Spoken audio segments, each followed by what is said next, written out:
Greetings, amigops. This is Mike from Top 10 with Kyle and Mike. This week, as every week, Kyle and I will be discussing a topic, and we'll be talking about the top 10 of that topic. We'll be debating vigorously, and by the end of the episode, we will have a top 10. But, dear listeners, you're in for a treat. Close friend of the pod, future mother of our favorite little nugget.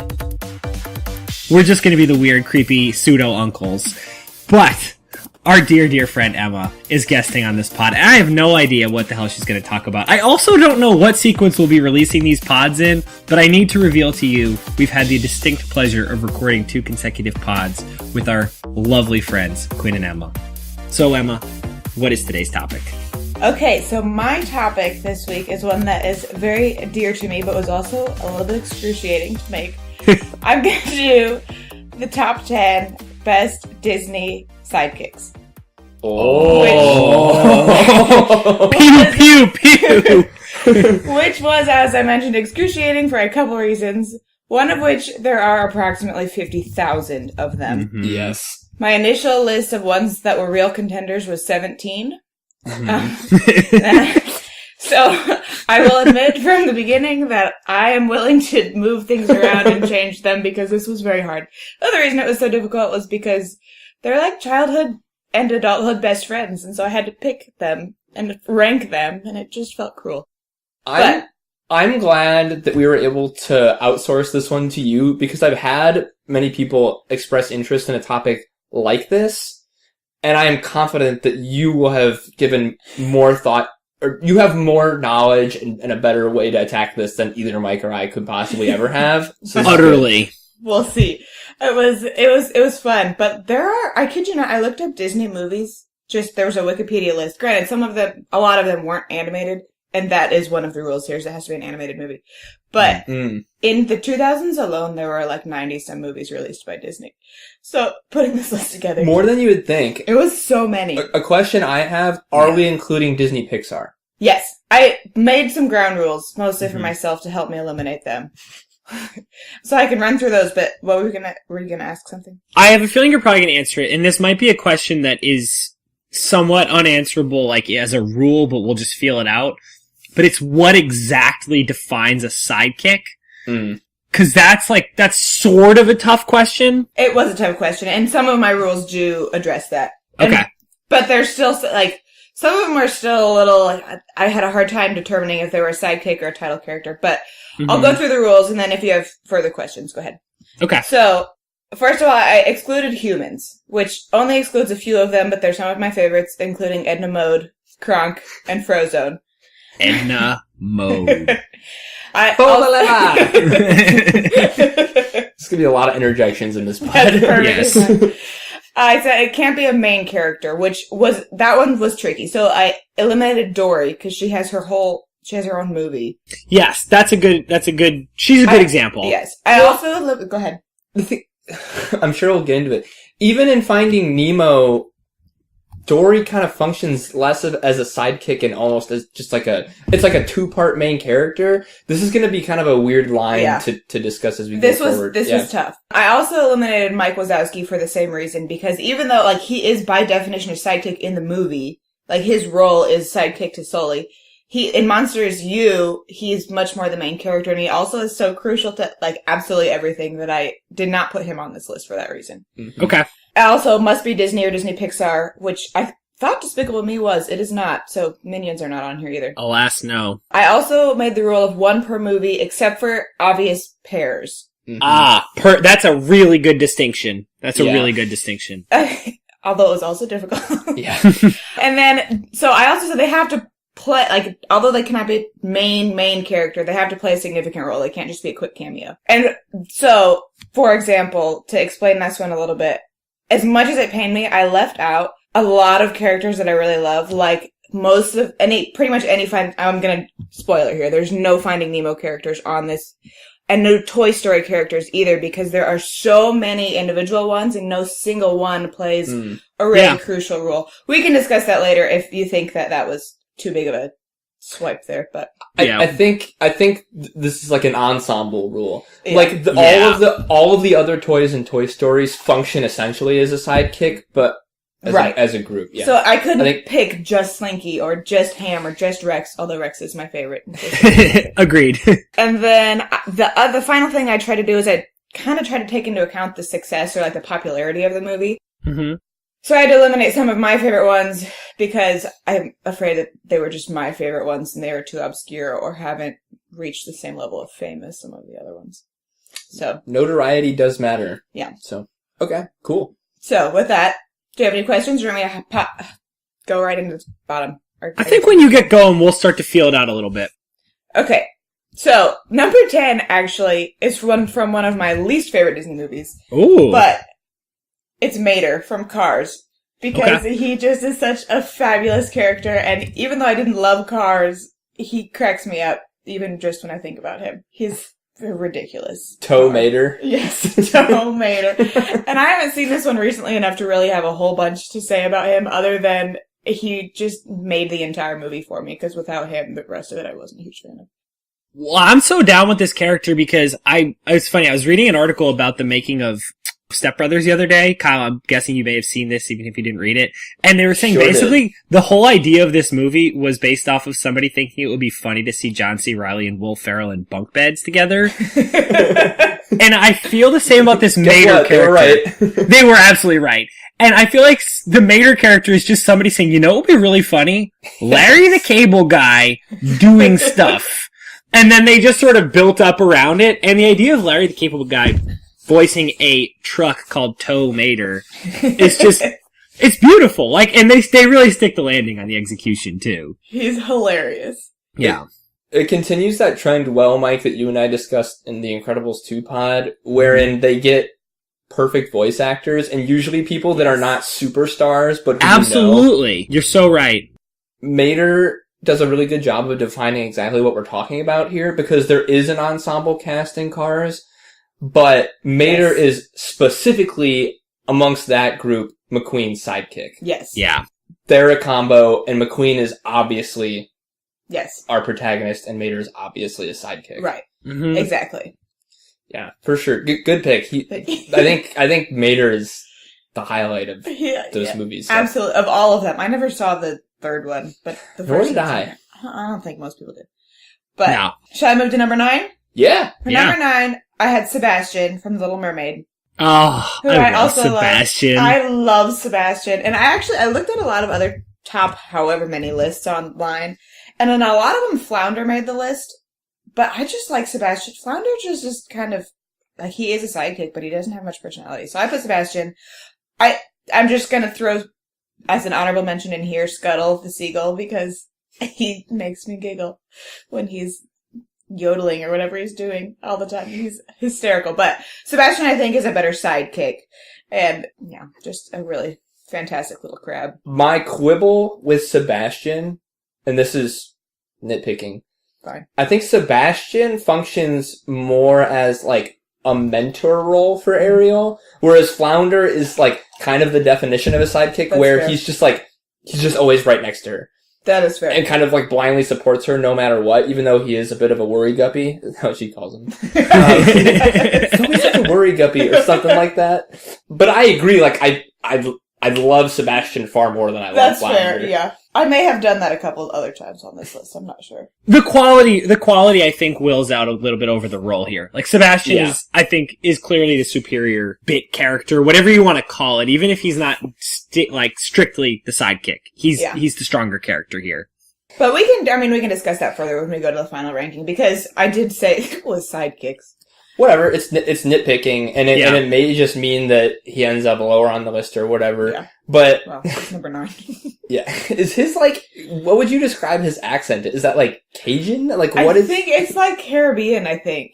Yeah, it's weird. It's sort of like it's sort of like 90s Disney other, like generic other, which was sort of a big thing. It's like when you watch an old like Sword and Sandals movie, where they all have British accents, but you're like, you're supposed to be in ancient Rome. I'm somewhat confused by this. I feel like Disney did a lot of that where it's like, get over here, boy! And you're like, I don't know what you're supposed to be. Where are you? Yeah, where do you live? It makes for delightful voice work on Under the Sea, though. Yes. It's far absolutely. more. It's far more enjoyable for that. Oh, Yeah. 100%. Mm-hmm. And also, side note, I've had a lot of these songs that either these characters sing or are sung about stuck in my head for the last week because I've been going through this list. And it's been kind of wonderful, if I'm being completely honest. That's a really happy image in my head. Like, I really like to picture that happening. Number 8? Yes. Sure. For number 8, I have Pegasus from Hercules. Again, this one was tough because I love Phil, but he's not really a sidekick, and he's also kind of a turd sometimes. But The biggest thing going for Phil is that he's voiced by Danny DeVito. exactly. Yeah. Phil the Satyr. Yeah. Is he a satyr? I was wondering that because in the song he says like a satyr but wiser. I don't know if he's just saying that he's wiser than all the other satyrs or if he isn't a satyr. But wiser. Yeah, I remember the line. That's one of the songs that I've been playing on repeat in my head this week. That's what a satyr is, right? Like a half goat, so. half man? Yeah, he's a satyr. Okay. I'm interested to see Pegasus as low as he is. There are so many good ones. Mike. There are so many ones. I've historically been like a lesser of a Hercules fan, which is becoming increasingly clear that's just foolishness because Hercules It's a is great wonderful. movie. But Pegasus, even to me as somewhat of a Hercules, kind of lower ring fan, I think Pegasus like really sticks out. I love Pegasus. I love Pegasus too. I'll say this. I don't know the entirety of your list, but I can imagine it'll be hard for me to think of another sidekick that I would more prefer to be my own sidekick. That's fair. I didn't take that into Interesting. That's a good point. Like, if I could pick to have any of these people hang out with me through my misadventures, it would for sure be Pegasus. Yes. Both because of his spunky attitude and just the utility of having a flying horse. Yes. Well, that's what I was gonna say, is you said your misadventures. There's an actual possibility with Pegasus that they might just be regular adventures. Like most of these characters, you're doomed to misadventures. Like I don't want to cite any because I'm sure that they'll come up, but there's a lot of these people who like, you're doing nothing but screwing up. As much fun as you're having.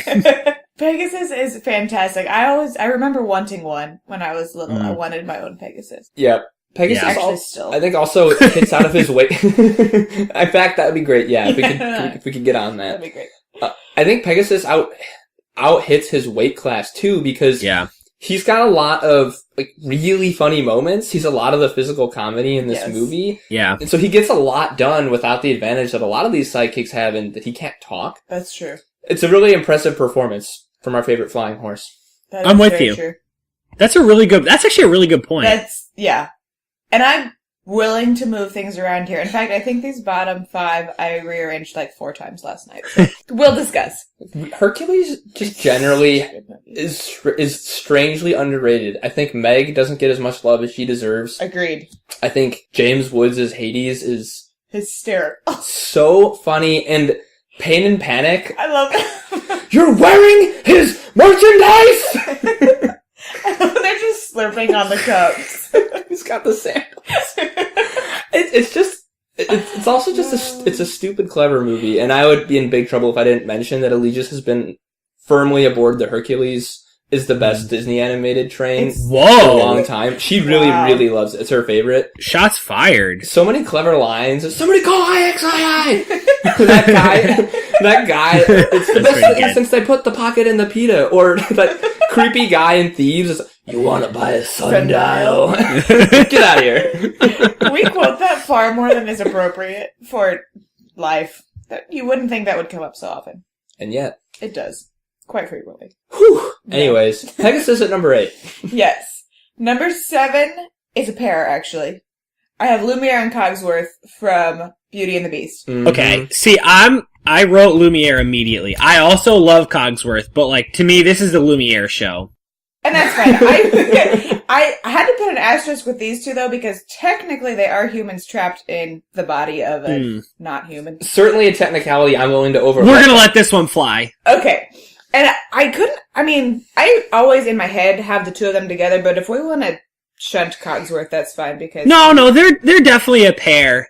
They're definitely a pair, but Lumiere is just incredible. And my favorite thing about Lumiere, for those of you who love daytime TNT, is that he's voiced by Jerry Orbach, I think is his name.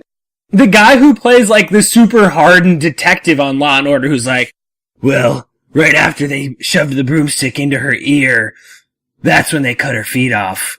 You're like, what?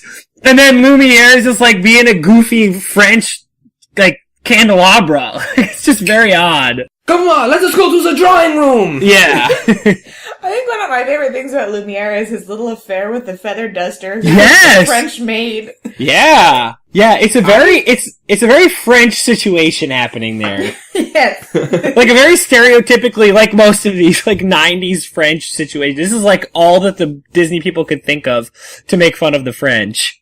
But it's so funny. They do it so effectively. Yeah, they did.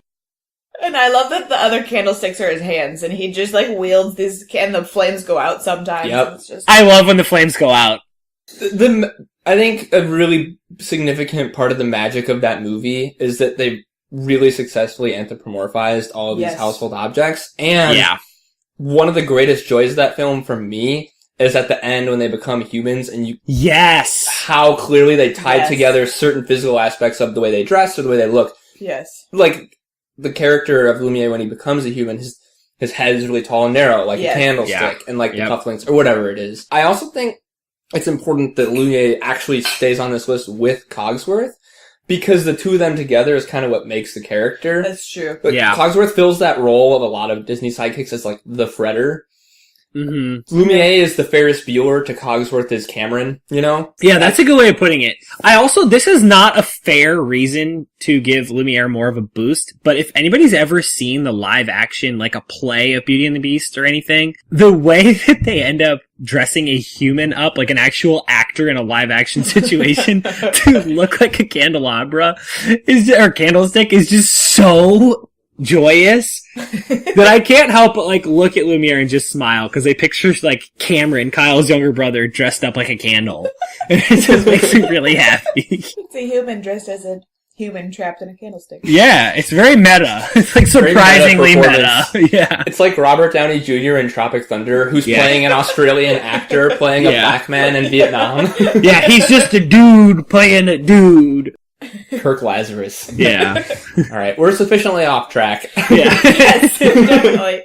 Although I will say, I do agree with, I like the having Lumiere and Cogsworth now that you said that, because a lot of what we love about Lumiere comes from his banter with Cogsworth. Yes, precisely. Very true. It's essential. Don't believe us? Ask the dishes! That song is so fantastic. Yeah, it is. Alrighty, should I move into my not top three? You absolutely should. Thanks for taking the cue responsibility away from us, because we tend to suck at that. Oh, yeah, we're not good at that. This might be the only one I hit. For this one, I actually have 4, and they're not really in any particular order. The first one I thought of was Lucifer the cat from Cinderella, which I don't know how recently you guys have seen Cinderella, but his name is Lucifer for good reason. He's the worst. He's terrible. Is he He's not a sidekick, if that's your question. No, my question, just because I haven't seen Cinderella in a long time, is he actually, like, on our side of the story, or is he, like, a villainous character? Really, these are just characters I really didn't like. But he's Lady Tremaine's cat. He's the evil stepmother's cat. Okay. So he is more associated with a villain, but you see scenes with him without Lady Tremaine, usually without Lady Tremaine. So, these really aren't sidekicks, they're just characters I don't like. Or sidekicks of villains. This is very much your opportunity to get this out, though. Tell us how you feel. That's interesting, because I guess what you could have done for not top 3 is, like, the best villainous sidekick. But that like didn't occur to me. Huh? Who? Like LeFou is who I was thinking of. Who's that? He's, Gaston's sidekick. Oh, yeah. The little yes man. Mm-hmm. Yeah, or like Smee. I do love Smee. Yeah. I'm thinking of Pain and Panic. They're my favorites. Yes. But, like, I think in The Little Mermaid, Flotsam and Jetsam. Yeah. Oh, whoops. No, you're fine. That's what I had next on my not top 3. So, Flotsam and Jetsam. They're also pretty fantastic. What were you going to say about them? Well, they're first of all, they're terrifying. And so that's why I think they actually deserve a spot on this list, as is Ursula. Yeah. Really genuinely scary. Ursula's very scary. Yeah, I just have developed an appreciation of them because the naming is so clever. Yeah. For those of you who, I don't mean to be a douche, but I didn't really know what this, when I found out this meant it was a delight, and I don't want anyone to miss out. Flotsam and jetsam are words you use to describe things that you throw overboard a ship as it sinks to, like, lighten the load, which, perfect for a pair of evil eels. That is. Yeah. I didn't realize. I knew that it meant something. I had heard that before, but I forgot what it was. Yeah, that's pretty fantastic. My next one is just honestly doesn't fit into any of the categories of the not top three, except that I asked Quinn who should be on this, and this is what he said very vehemently. He hates this character, which I thought was so funny. It's Alfredo Linguini, like the main character in Ratatouille.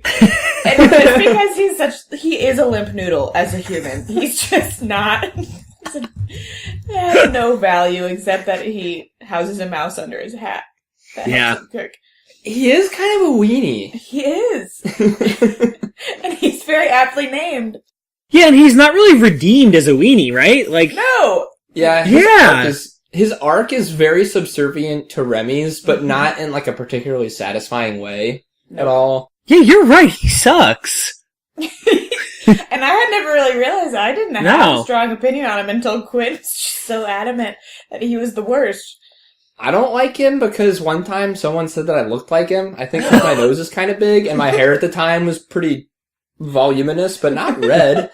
No, you don't look like... I don't think you look like him. Wait, can I just... So we were at good friend of the pod, Alex, did a comedy show last night, and there was this one guy who opened by telling you all of the characters that people said he looked like, and it was incredible. So the second best one, he said, was that he looked like a villain from a Disney Channel original movie who would say, "You're too poor to play hockey with us," which was amazing.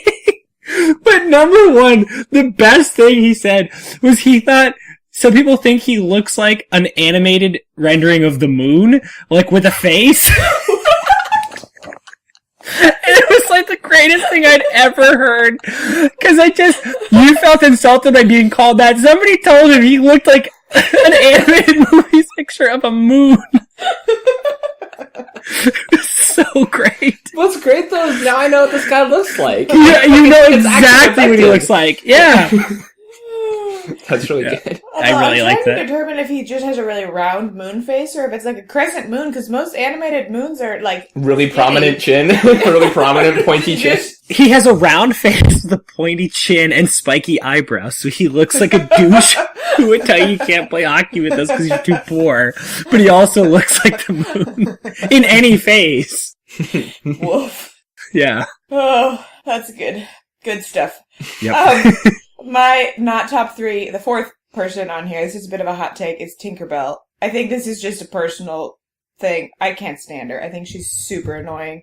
And I don't understand. Her skirt is so tiny. I don't know how. Like, she must have pasties just on her butt cheeks to keep her skirt down because I don't know how you can't. Like, anytime she moves, you should be able to see everything. It's a Disney movie, so you can't.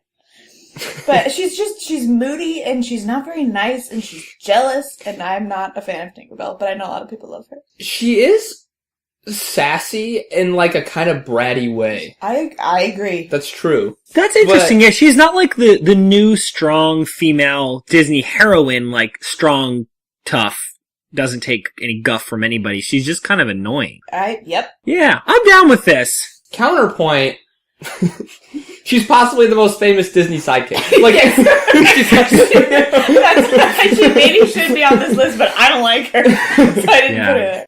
Just because, like, you know, she fly, like, even a lot of like Disney marketing that's not even Peter Pan related. Like, she's flying around and using her wand, and like even in the Disney, like the castle in the front of the movie, like when you've got that like sparkly arc, it's very reminiscent of like the Tinkerbell trail of pixie dust. She also is crucial to the plot of that movie. Certainly. So, I mean, she maybe shouldn't be on the non-top three, but she's on my non-top three. Let it be fair enough. Respect. Your concerns have been voiced. Thank you. And that one is not supposed to be where it is. So that is the end that I have there. Do you guys have any additions? There are so many Disney movies I'm having a hard time like thinking of specific characters that I don't like. I will say if we were going to go with the villainous sidekicks that I love, I would throw in Alpha from Up. Yes. The Yes. one good whose pick. voice modulator screws up. Yes. I actually have a small list of those that were in my honorable mentions, but probably should have been in the not top 3, and I was going to say that, but I might go for it now. The line is blurred, and before we get too far in, I think it probably just makes more sense to continue on with your list. Perfect. So, unless, Mike, you had one you wanted to throw in there that, like, definitively is a not top 3. No, I'm with you. They're mostly like, I think Disney generally does a pretty good job with this, and they're mostly degrees of memorable. Cool. Okay. Alright, okay, so that's the end of our not top 3. What's number 6 there? For number 6, I had Pascal from Tangled. This is a little chameleon. A terrible film. A truly terrible film, but a wonderful What? character. I love Tangled. Kyle, Tangled sucks. And you suck for liking it. You suck bag. I feel bad for Mike because maybe he was sleepy, he was a little grouchy. Yeah. The first time we watched Tangled together, he said he did not like it. Can I just interject that I love that you just said the first time we watched Tangled together? Implying that there were many more to follow. Well, Mike probably hasn't seen it since. Never again, because it sucks. You know what, Kyle? I'll admit to that Listen. if you admit that you love This Is the End. Fuck off! The difference? Okay, so what happened here is Mike, he had a take, and through a sense of misguided pride, decided he couldn't go back on it. Nope, it sucks. And so he's just stuck to it forever after. He actually believes, you've somewhat convinced yourself that Tangled is a bad movie. He's Nope, it's a great referencing movie. a time we watched an actually bad movie called This Is the End. No, great movie. One of the best films of our day. Please stop. It's a sizzling hot take, Mike. Can you find us any other person that doesn't absolutely love Tangled? Or anyone else that just says it's not good at all. Right. So Kyle, I just want to make sure I understand sort of how you cultivate your critical tastes. So you just take whatever everybody else likes, you sort of aggregate it, and then you give it a score. So basically you're just Rotten Tomatoes. That's you. You don't have your own scores, you're just Rotten Tomatoes. This feels like a red herring to me. You suck. So I'll tell say us this. about Pascal. No, you can't get out of this. You're in timeout, young man. In general, if a extremely large percentage of the population enjoys a certain thing, I would say, in general, that thing has some merit. Mm-hmm. Mm-hmm. And this is one of the... I've never encountered a person that doesn't like Tangled besides you, ever. Do you feel like if all of your friends really liked jumping off a bridge, would you like that too? What if they're attached Well, to bungee cords? Mike, it's not Yes. it's not like I don't like Tangled, and I'm saying, well, I guess everyone else loves it, so it must be good. I love Tangled. It's amazing. I think it's fantastic. Yeah.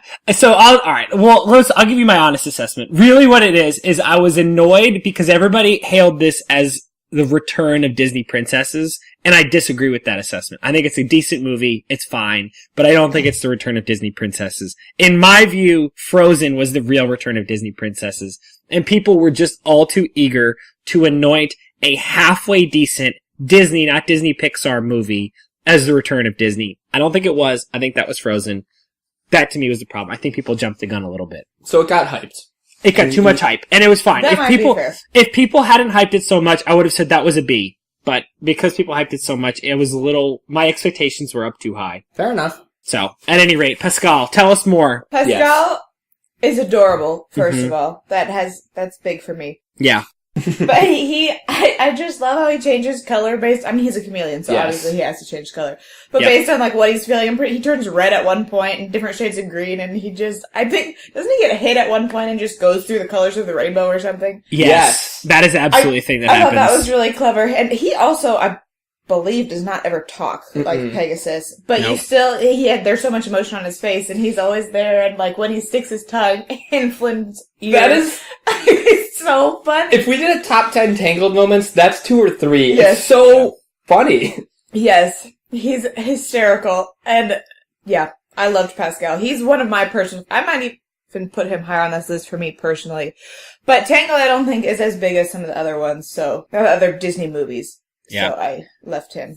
He relies more on the cuteness factor than probably a lot of these other characters. Yes. And the cuteness, but the cuteness factor is so far through the roof that it carries him. Mm. That's fair. It's also just a great animation idea. Like, it's a great idea to have a chameleon. Yeah. Well, yeah, and it's a super effective way to add character to a character that can't talk. Yeah. Very cool. Very clever, I guess you'd call that writing. I don't know. Yes. Yeah. I'd like to shout out my boy Maximus. I wanted to, too.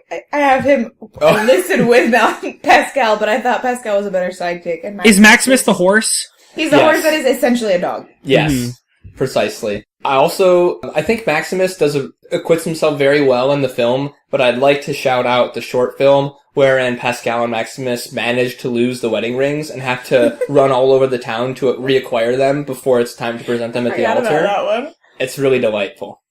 They're so good. But in terms of tangled sidekicks, Pascal reigns supreme. Agreed. But Maximus is just wonderful. He cracks me up. Do we do a recap after 6 or after 5? We've kind of stopped doing that, Okay. so we'll just go on to numero 50. Okay. This one pains me to have him this low. Ooh. I put Olaf as number 5 from Frozen. Whoa! 5! Oh my god. I know. And, I mean, again, we will discuss. Olaf, I put him this low because I know that I was trying to be as objective as you can be in such an endeavor. And Olaf, a lot of people I've talked to think he's annoying, which they're wrong, but... Contrarians. Yeah. Yeah. That is a purely contrarian standpoint. So maybe he does deserve to be higher. I love Olaf for so many reasons. He's such a sweetheart. He's adorable. His song in Summer is most excellent. Summer! Yes. The fact that he doesn't understand the various stages of water is amazing. He's like the exact opposite of Frosty the Snowman. He has no fear of melting. Yes. None. Well, because he has no idea. He doesn't get it. It's such a great idea. His never faltering positive outlook on things is it's a really fitting way to characterize a snowman who should represent Cold. I was going to say the whimsical nature of childhood, but yes. Right, yes, close. Almost there. But like, just the way he delightfully remarks, I've been impaled. Yeah, that's the best. I was gonna say, I've been impaled is the best one. His naivety, like, he goes, I don't know if this helps, but I found a staircase that leads exactly where we want to go. He's so eager. He's just like a bundle of love and joy wrapped up in snowballs. I love him. So I think part of my experience of Frozen and why it differed so extremely from my experience of Tangled was the only exposure I had to Frozen before I saw it was one person, a mutual acquaintance of all of ours, whose name I will exclude for now, has taste that does not generally agree with mine and is generally pretty bad. And all he kept saying was how great Frozen was, and specifically how great Olaf was, and doing a really bad impersonation of him. So when I went, I was like, oh god, this is gonna be terrible. And was so gobsmacked and so pleasantly surprised. So it's the reverse Tangled for you. It was the exact opposite situation. Have you guys seen Spy with Melissa McCarthy? Oh, have we? Yes. Because that was the same, like, I think I love that movie so much because I was expecting hot garbage. Yeah. By the time this airs, we recently recorded a podcast, Top 10 Spies, and that film gets some talk about there. So you will enjoy that. I cannot wait. As does another of your favorite films. Oh my, which is on Netflix, by the way. Yes, I just saw that actually. Yes. Okay. Well, now that we have digressed. One last thing I want to say about Olaf. I don't know if you guys saw Coco in time to catch the short film in front of it. I did No. not. But it was basically a 20-minute Frozen short, which sucked butt. It was really it was bad if they removed it. I heard it was terrible. terrible. Also, short film, everybody. Keyword being short. Everyone was characterized poorly and not like they were in Frozen, except for Olaf. Like, Olaf was great. My point is Olaf's greatness is such that he was even great in this piece Terrible. of poop mailed in short film. Yeah. It only raises his standing in my eyes. So Very good. While we're on Frozen, I just would also like to give a shout out to Sven because I loved him, but Sven is great. He doesn't deserve a spot. Reindeers are better than people. I'll say it. Oh my goodness. Okay, number 4, I have Doug from Up. Yes. Because he is just the epitome of why everyone loves dogs, and he can talk and talks as you would expect a dog to talk. And just, I was hiding under my porch because I love you. I guess your porch, not my own. But there are so many things that he says that just, you fall in love with him immediately, and I've been enamored ever since. I love Doug, and he's my master. Yeah. This is one of those things, I have to imagine whoever came up with this in the writer's room, everybody knew immediately that this was a hit. Like, I think there's some ideas that you only can tell once they've been translated to the screen, like whether they're gonna work or not. But when somebody walked into that room and was like, guys, I just smoked a bunch of weed, and I got this great idea. We're gonna have a dog that talks exactly as a dog would think. I imagine everybody just wet their pants laughing, like it knew this was gonna be perfect. Point! Yeah, exactly. And like when he's switching between the languages on the collar, he just never stops talking because he's just still thinking and he doesn't know it. Oh my gosh. So many parts of that movie. And he's just the most well-meaning, pure-hearted, Yes. loyal, faithful companion sidekick you could possibly ask for. Yeah. Up there with Pegasus as like the one that I would like to have actually hang out with me on a daily basis. Well, and the weird thing about Doug is he doesn't get annoying. He should. By rights, he should get annoying, and he never does. No. He's just... Well, I think that's true of dogs. Like, he true. so perfectly embodies the most lovable dog you can think of, and he does exactly what dogs always do. Well, in a vacuum, if I just described a dog to you, you'd be like, that sounds annoying. Mm-hmm. You have to keep throwing a ball? He's always like hanging around and like leaving hair everywhere, and yet... We love them. Yeah, the limiting factor is always you. I would like to make a serious shout out for one of my favorite animated characters ever, Kevin from Yes. Oh, Yes, absolutely. I love Kevin. His eyes bulge out and his neck like goes way out. Oh my god. Also, when Russell goes, Kevin's a girl?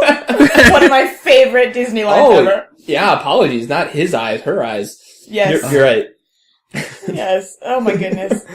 I think the key to Kevin is just the animation style, the way he like runs around and his body like pulsates on his tiny little stick legs. Mm-hmm. Also, an only slightly related Kevin moment, in college, I went to a party at one of the houses off campus. It was a Halloween party, and someone had dressed up like Kevin, complete with like, I swear this thing was probably 3 feet above their head. So like, no matter where you were in the party, you looked around and you saw Kevin's neck and head.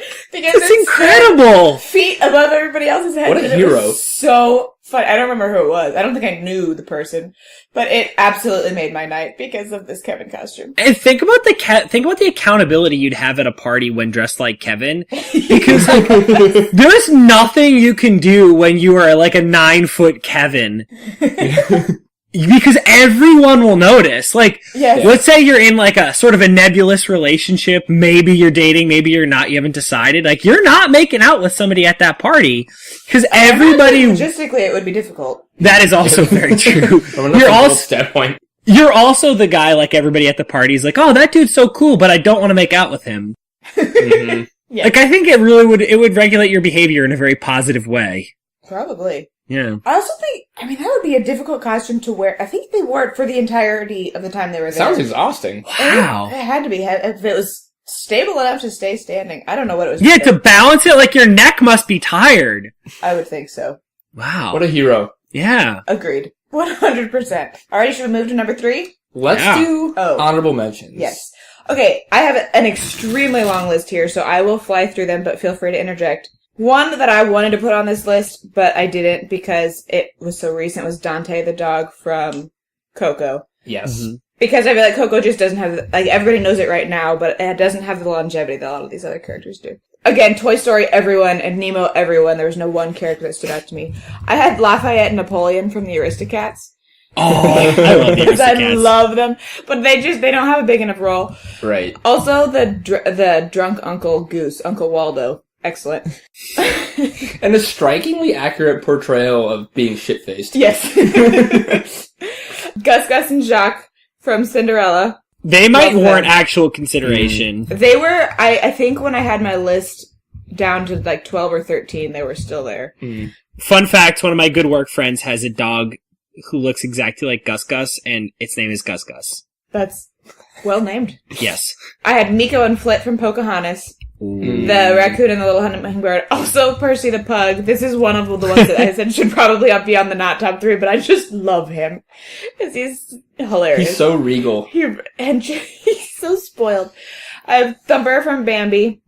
Nana, the nurse dog from Peter Pan. Oh, She's wonderful. So matronly. Flora, Fauna, and Merryweather, the 3 fairy godmothers from Sleeping Beauty. In particular, Merryweather. Make it blue. Rolly the Dalmatian, but since he's 101 Dalmatians, it felt like he's the one that says, "I'm hungry, mother. I'm hungry." Baloo the bear, Mowgli's sidekick from Jungle Book. Lady Cluck from Robin Hood. She's the matronly chicken that's she's like this. She's kind of a fat white chicken. I don't know if anybody remembers her, but I loved her. She's hysterical. She was my favorite part of that movie. All the dogs from Oliver and Company, in particular Tito and Francis, and Georgette, who again should maybe be on the not top 3, but I love her. Mrs. Potts and Chip, I thought deserved a shout out, even though they're not Lumiere and Cogsworth. Yeah, they're so great. It would be, as you said, it's a rule to not multiple from one movie, but Mrs. Potts and Chip are so great. They're so good. And then from Aladdin, a little bit of a spoiler based on who's not here, I have Abu and the Magic Carpet. Also, Raja the Tiger, because that would be a sweet pet. Yeah. Or terrible. Especially if they were well behaved. It'd be awesome. From Lion King, again, a little bit of a spoiler, I have Rafiki Zazu. And the Hyenas, who also could be on the not top 3, depending how you make the list, but I think it's Ed Shenzi, and I forget the third one's name. Yeah. Heimlich the Caterpillar from A Bug's Life. I'm a beautiful butterfly.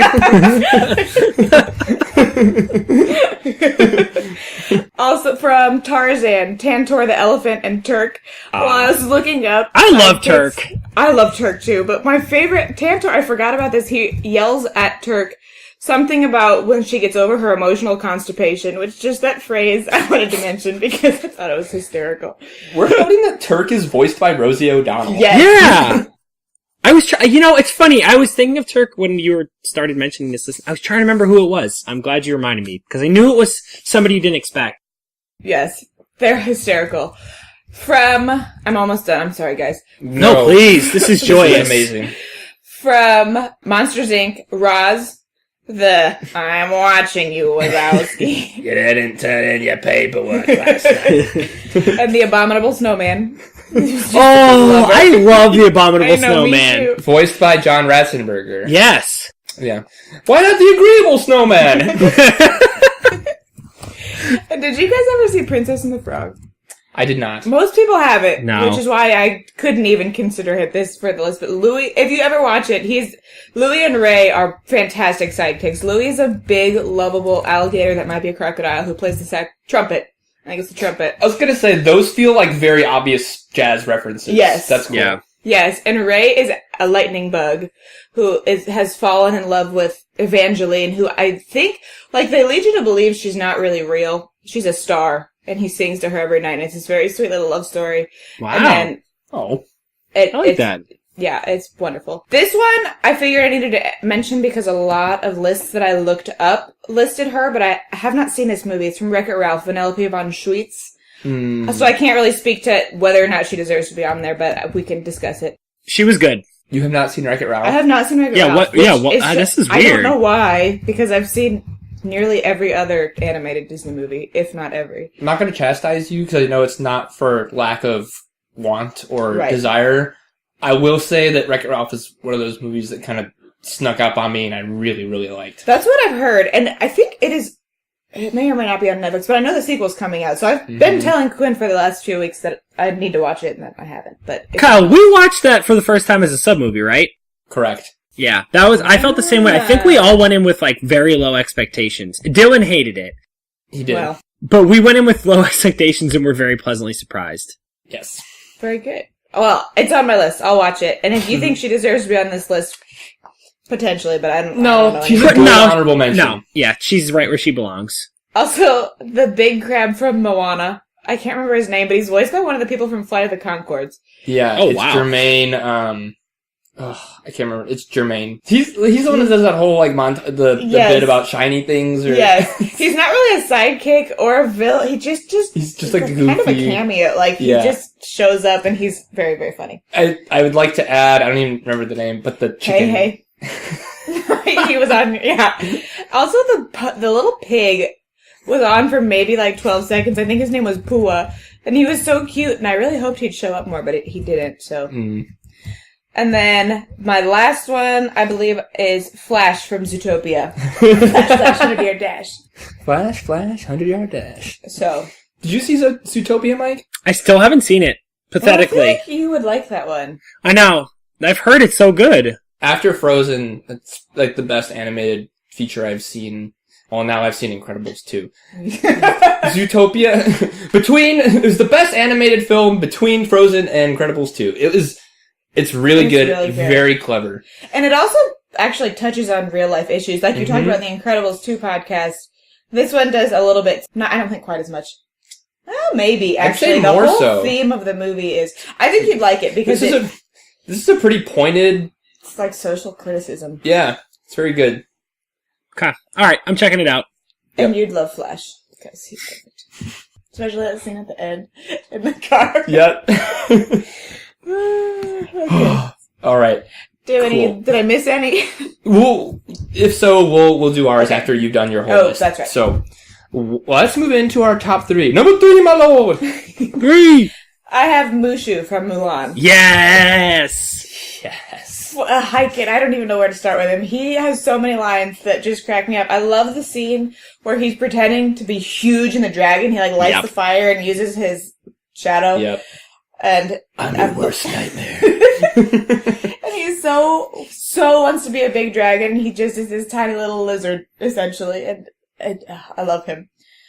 I can't come up with. I had one specific reason why I picked him. I'm blanking on it right now, but. The good news is there are a multitude of reasons why Mushu should be high on this list. He functions really well as, like, a utilitarian member of Mulan's crew. He's funny. He provides good mentorship. Yes. He's thousands of years old. Yep. Yeah. He's voiced by Eddie Murphy. Yes, he is. He has his own very important arc. Like, he is himself redeeming himself in the eyes of the elders and... the ancestors, yeah. Yeah, I think we talked about Mushu before, I think on our Dragons pod. Yeah. But I love him. Also, one of my favorite lines from the movie, which I thought was funny when I was little, and then I watched it again when I was older and realized that it actually was even funnier than I thought it was, when he yells, "Let's go kick some honey buns!" Which I just thought was funny, because it's like honey buns of food. But, in fact, it was quite clever. It's very That's awesome.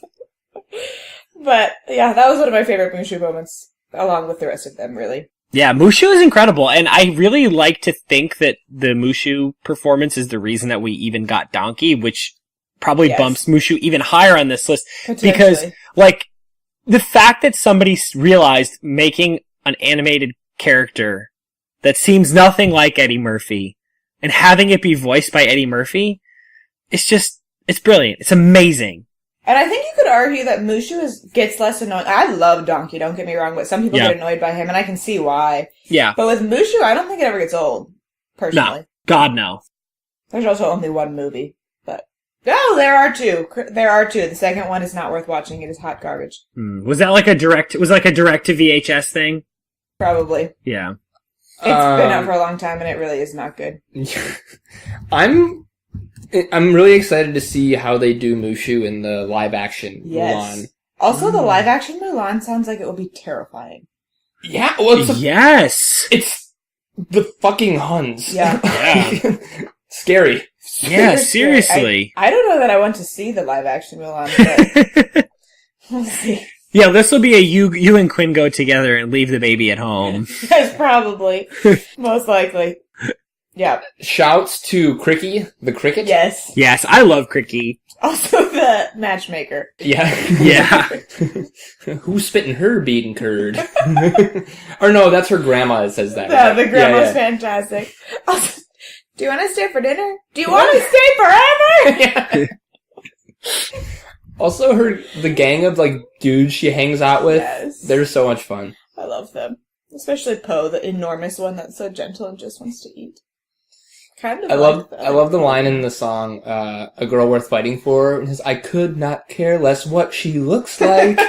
It only matters what she cooks like." Pork chicken. Yes. Such a fantastic film. That's my mom's #1 Disney movie. Just in case anyone was curious. That's a reasonable take. It's hard to argue with anyone's #1 favorite because they're all so good. And I think she thought it was very empowering for me to watch because it's one where Mulan, like, kind of breaks gender roles. Mhm. Yeah. Kicks ass. Yeah, she does. We ready for #2? Please. Yeah. This one is one that kind of bends the line of are they or are they not a main character. I put Genie at #2. Oh, I think he's a sidekick. Genie is a perfect sidekick.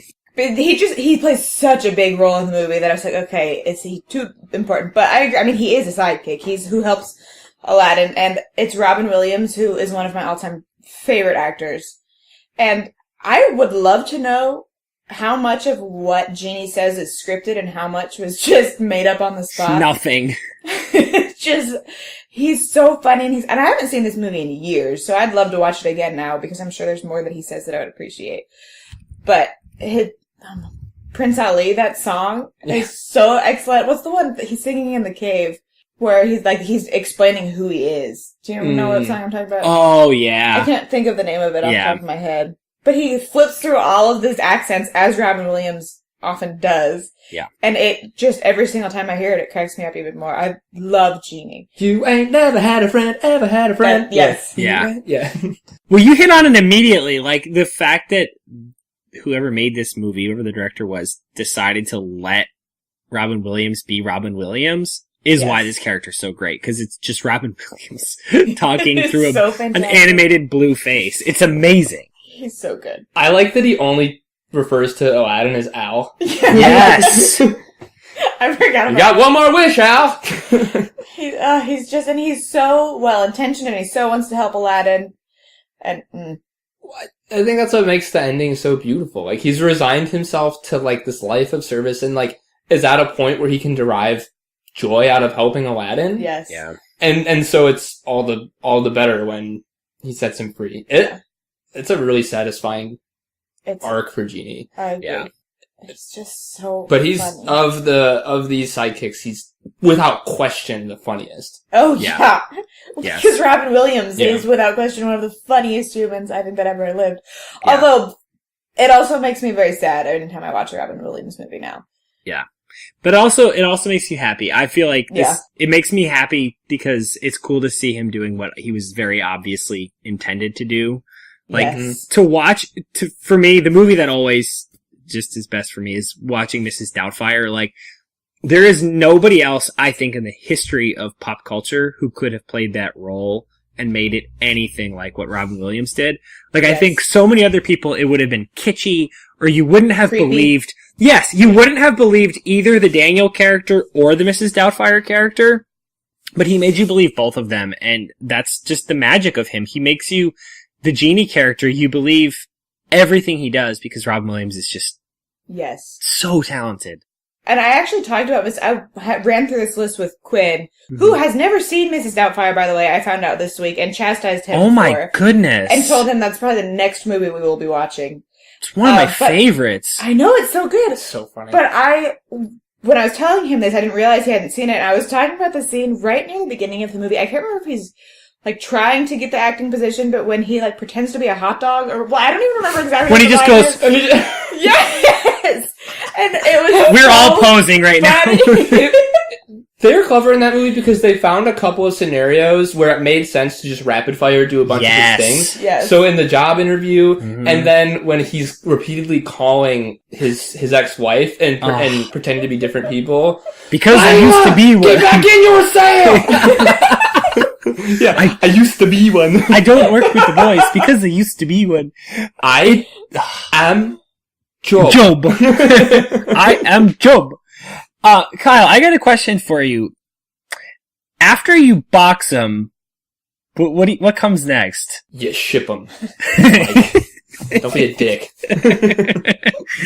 Oh, he's incredible. All this to say, yeah, Disney does a good job matching people up with their characters to voice them and bring life to them. Yeah. This is the best one. Yeah. Like, Robin Williams and Genie are so in tandem. It's I almost feel like Robin Williams is who I want on this list more than Genie, but Genie is so perfectly Robin Williams that it works quite nicely.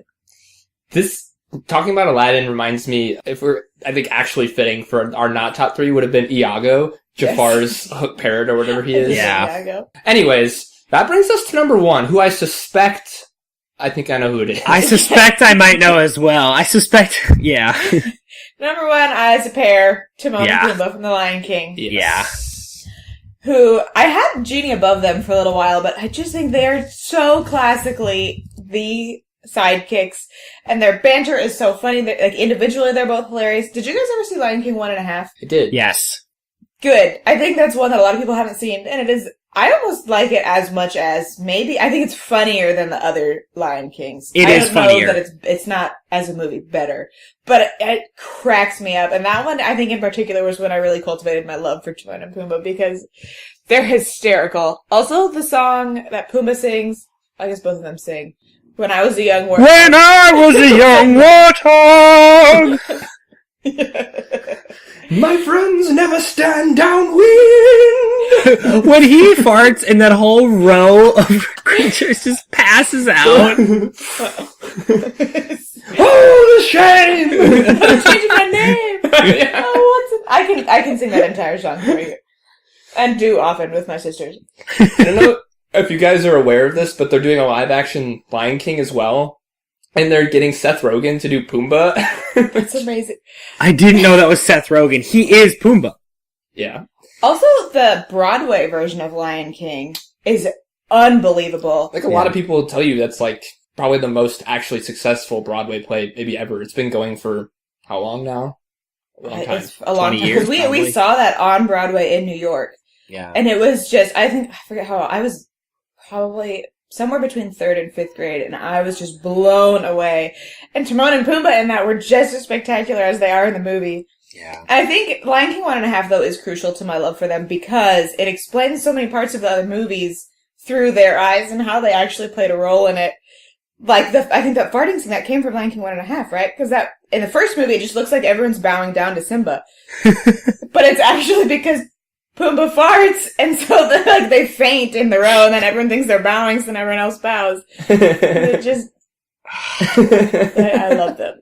I also love, one thing that's like really incredible about these characters is we were young, but I think even if I were this age, and this movie came out today, I would say, what the hell is a warthog, and what the hell is a meerkat? Mm-hmm. Like, Meerkat Manor became a national sensation because of Timon. Like, nobody would know what these creatures were. It's not like a cat and a dog being sidekicks. This is a warthog and a meerkat.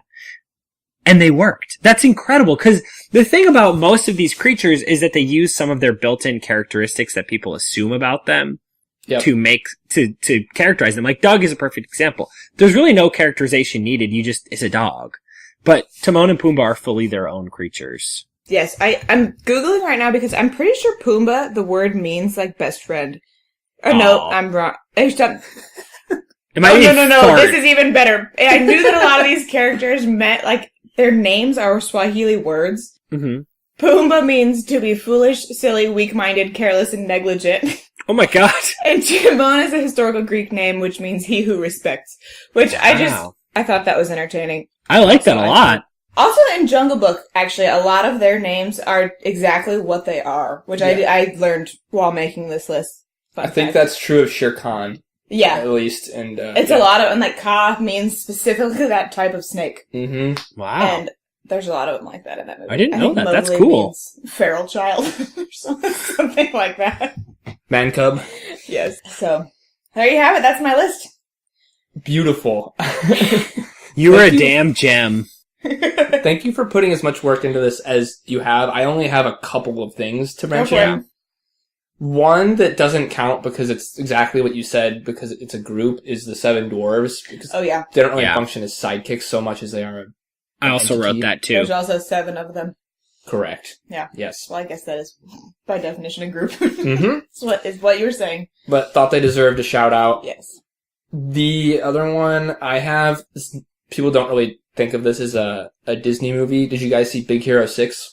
I thought about Baymax, but I said that he was a real character in my head. But I don't know if it's true. I think he probably does. I think he kind of functions in a similar role to, like, a genie in Aladdin.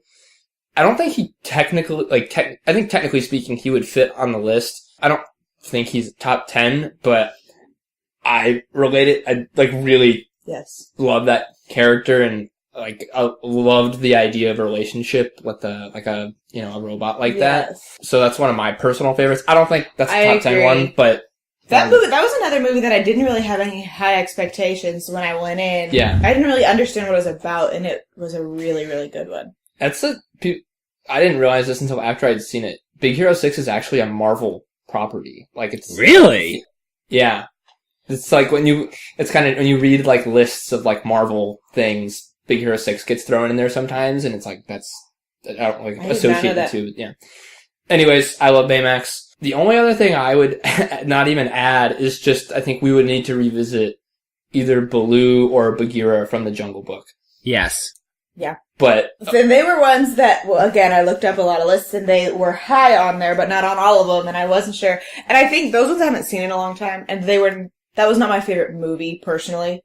So I kind of forgot about them when I was making the list, but part of it is that the Jungle Book is probably my favorite Disney movie, and I don't know if you guys saw the one they made a couple years ago. It's on my list. It was so good. Really, really beautifully done. And they did the whole Disney thing where they got the perfect voice actors. So Baloo was Bill Murray.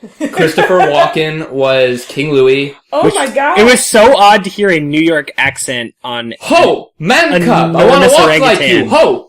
That is crazy. I need to watch that one. It's really... The fire was beautiful too. The animation was really beautifully done. I think Idris Elba as Shere Khan was and perfect. Then Scarlett Johansson is Ka. So wow. Yeah. That is studded. It was beautiful, and that was one movie I actually saw it in IMAX, and it made a big difference. It was beautiful. But anyways, I know Baloo and Bagheera function more in a mentor role, kind of like the quibble that I had with Sebastian. But I'm we're not taking Sebastian off this list, and I think either Baloo or Baloo and Bagheera as a tandem should probably be strongly considered. Personally, I think it's Baloo. I think so too. I think so too. I think Baloo's the play. I think Baloo's also more lovable than Bagheera. Yeah. Yes. Maybe just be important to me, but I think that's what's so. I think that's what's cool about that movie is that Bagheera functions as a parent role that you're not always thrilled that they're around, but they're so important, and that's kind of Bagheera as opposed to Baloo. That kind of reminds me of Zazu. Yeah, Baloo is like Uncle Buck. Exactly. Yeah. So, but anyways, those are my notes. What did you have, Mike? I mean, you crushed it. The only one that I also think should really be considered is Thumper. Okay. I think Thumper is an all-time He's really iconic. important. He's an iconic character that if you can't say anything nice, if you don't have anything nice to say, don't say anything at all. And his little foot tapping, thump, thump, thump, thump, thump, thump, thump, thump, it's an absolutely iconic character in what is also one of the most famous Disney movies of all time. So I have a personal affinity for him because my mom loves to say, if you don't have anything nice to say, don't say anything at all. But I also think that he's if I'm thinking about this, he's probably the first, of the goofy Disney sidekicks, right? Because Bambi is probably he's up there. Is one of the oldest, if not the oldest, Disney animated movies. I think it's Snow White. Only behind Snow White. Obviously, excluding the Mickey Mouse stuff, obviously. Yeah. There were 4 animated movies that came out between 1940 and 1942, which shocked me. Bambi, Dumbo. Yeah. Snow White, and I forget what the 4th one is. But I could have, because, that was pre-computer. That was all, hand animation. They had to draw that, yo. And they made 4 crazy successful movies Yeah. in the 40s. Yep. Blew my mind. That's But yeah, crazy. so Thumper was one of the very first ones. And I considered him, but I think that may have been me not seeing Bambi in... Yeah, it's been a Kind of while, letting and him fall back in. Bambi's not like the most exciting watch these days, but Bambi's a really good movie. It's really important to all of these, and I think that most or all of these characters kind of owe a debt to the Thumper character for just this reason. That's fair. We oftentimes on our lists will have like an OG Yes. kind of throw on there Yeah. to like acknowledge the first that came, and you're right, Thumper is kind of like one of the... And looking at this list right now, I mean, the oldest ones on here are from the 90s, Yeah. I think. That's true. Yeah, we skew a little modern, but reasonably so, because I think that this character has become more important in recent years, Yeah. particularly as movies generally, but especially animated movies, have realized that being funny is not a bad thing. In fact, Yes. it's very important. Yeah. Yes.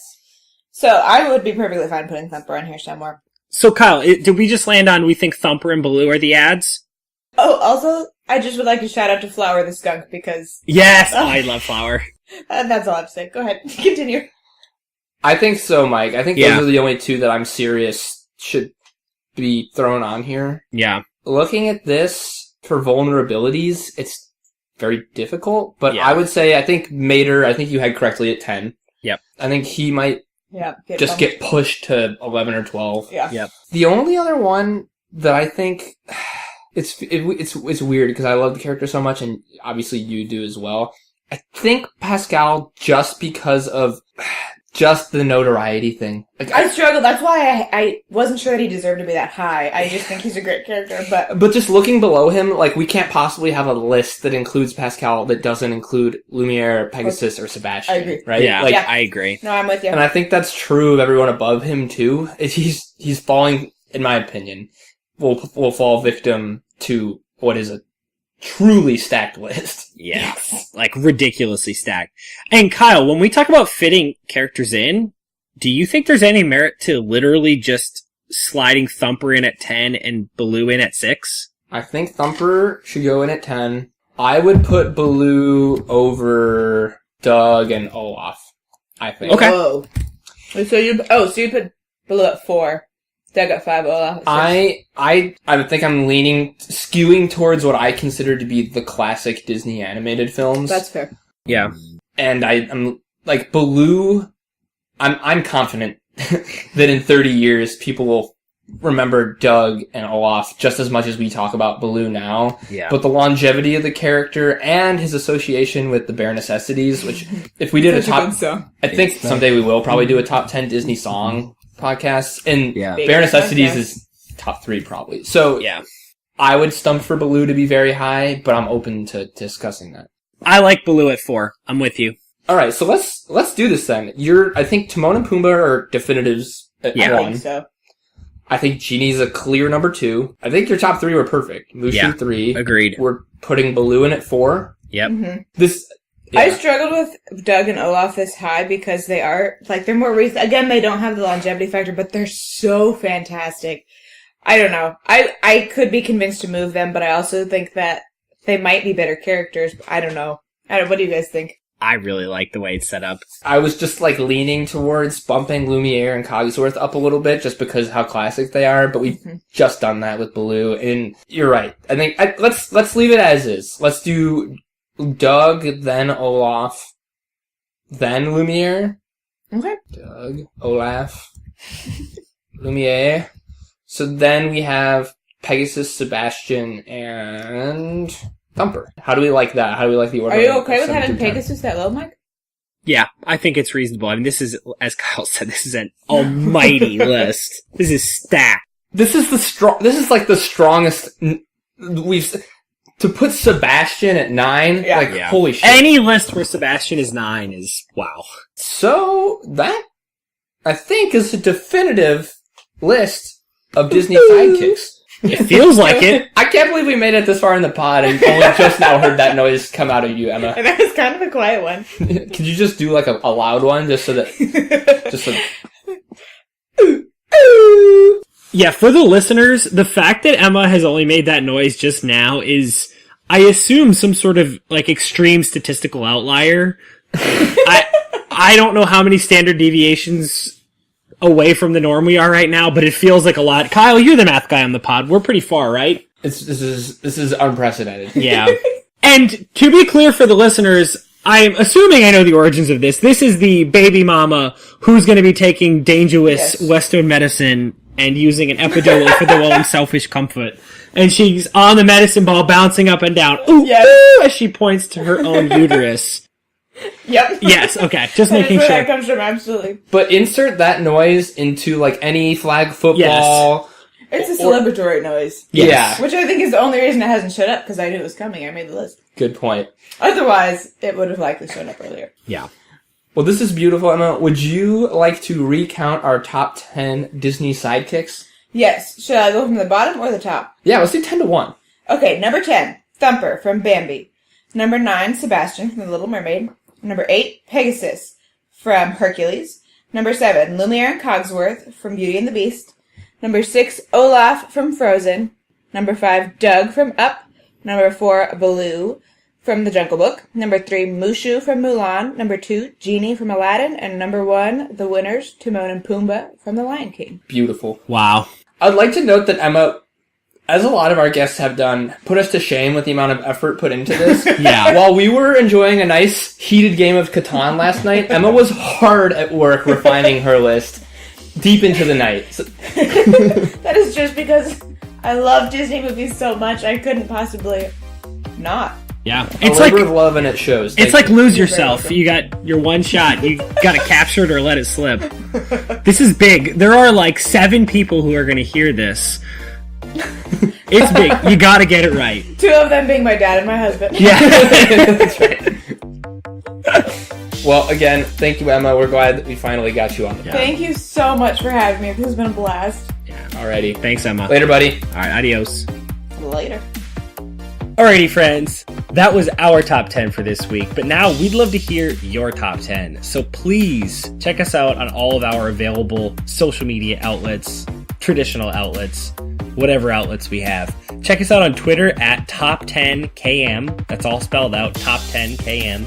Our email, top10km, spelled the same way, at gmail.com, or our site, top10km.podbean.com. All forms of communication accepted, except for serial killer notes. Please don't send us any of those. If you like the pod, be sure to subscribe wherever you get your podcasts so you never have to miss an episode of Top 10 ever again. If you didn't like it, please tell us why. We'll try to make the show better. Our theme music was composed by Kevin MacLeod, and our artwork was created by Erin Sant. You can check out her stuff at Sant Design on Instagram. Alrighty, goons. We'll see you next week. What are the eats? Quinn delivered what I believe is a blueberry scone. Wow. I saw the delivery, but I didn't see what it was. Fucking delicious is what it is.